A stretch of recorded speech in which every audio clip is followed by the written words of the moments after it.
my shoes and out the door. 5, I'm alive. 6, 7, 8, feeling great. 9, gonna shine, life is good. I'm doing fine. 10, gonna do it right and do it again, yeah. I look into the sky with all the beautiful color, but there's more than just for me, so gonna share it with another. I got to show, to give, let out. I want to sing and shout. Take a look and see a beautiful morning that turns into a beautiful evening, and together make a beautiful life. And if you wanna, I've been in here and people are roaring with laughter, so. It's a dirty show, though. Well, it's clean dirt. Forgive me, but the best restaurants of the world are here in Vegas. I mean, you have here the best of the best. Yes. So we have many celebrity here. The Harley Madison come over here, and the Usher come over here many often, and the Paris Hilton come here, and Britney Spears came over here like 2 weeks ago. Boy, I'm dating myself, but it's okay. Nobody else will. Oh. That's so Vegas.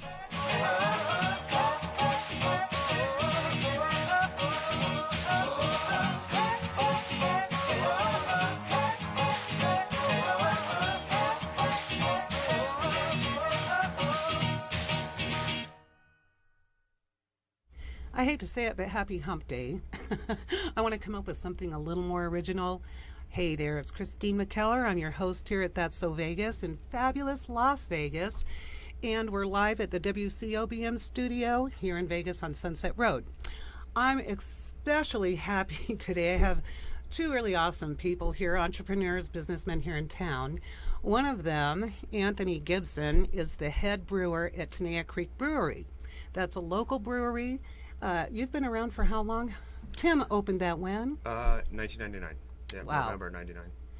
And we met, well, I didn't meet you until about 2010. I did an article on Vegas Only Entertainment about beer becoming the new bubbly.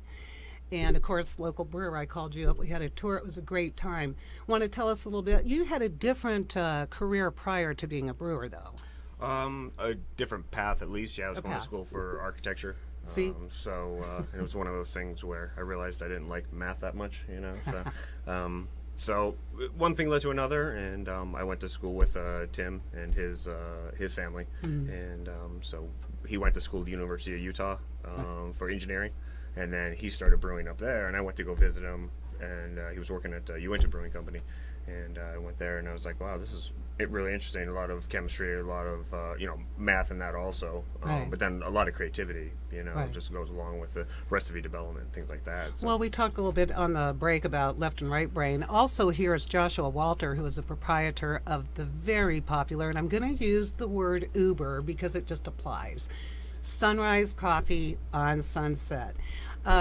Josh, want to tell us a little bit about how you and Wani got, what made you decide to open an organic, of all things, coffee shop?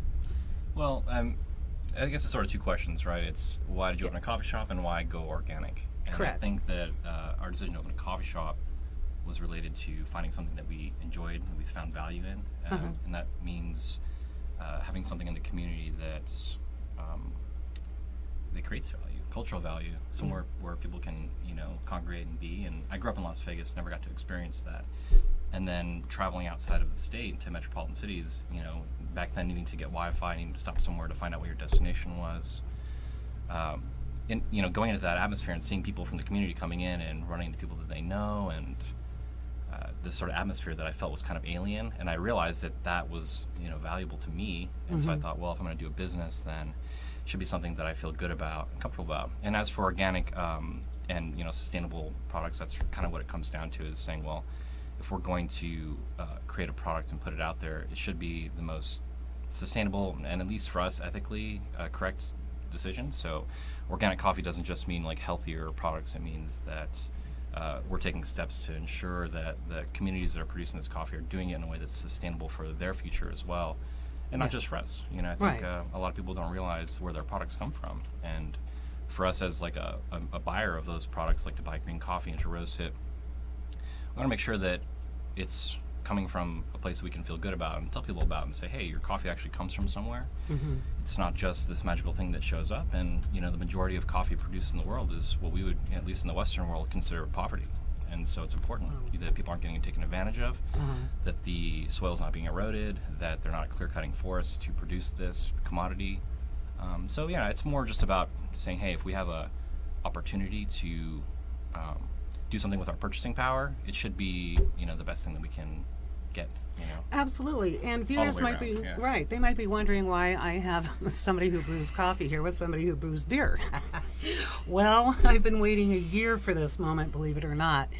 Anthony and Josh have combined, and it's not just them, and we'll talk a little bit about craft beers, but a particular craft beer, and I've never tasted it, I had only read about it last year, is, yes, folks, coffee beer.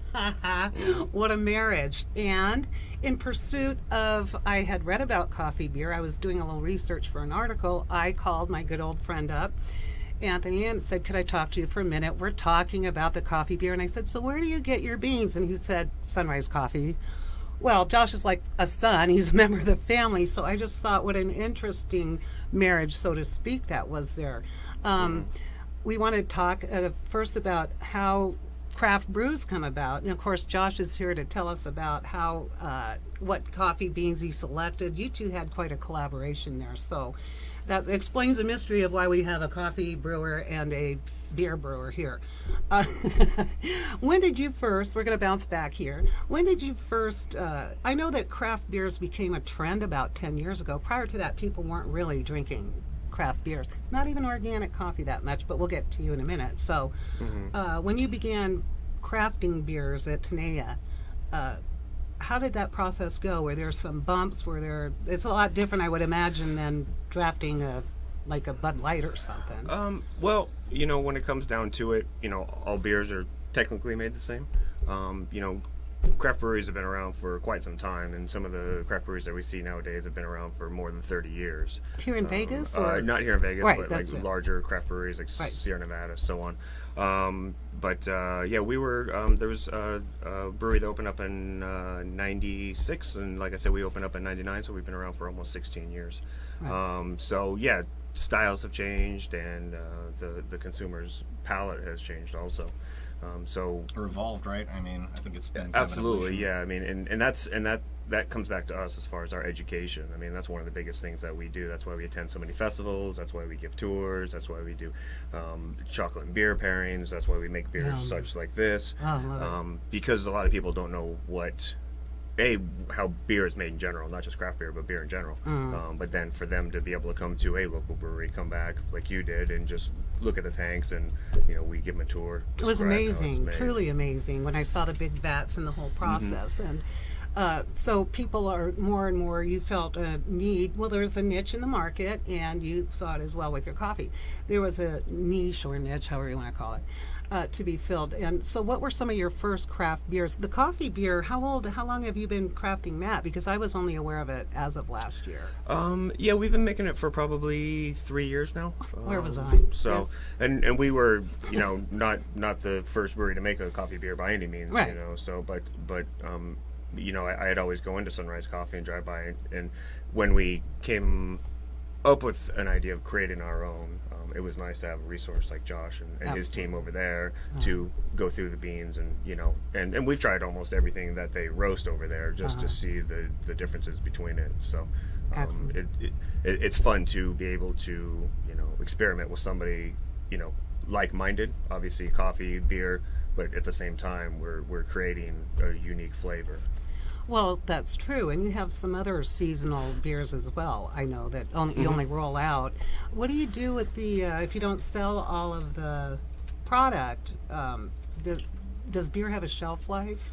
It does, absolutely. I don't know of any craft beers that are pasteurized, so meaning that there is a limited shelf life on it.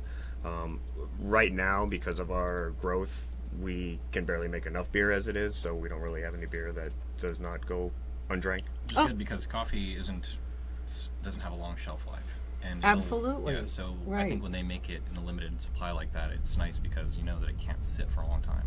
Right. So your beans, even once you open them, in particular, well, we'll have to talk about that. We're going to be right back with more about coffee beer. This segment is sponsored by the Red Roof Inn on Paradise Road across from the Hard Rock Hotel. We'll be right back. Coffee beer.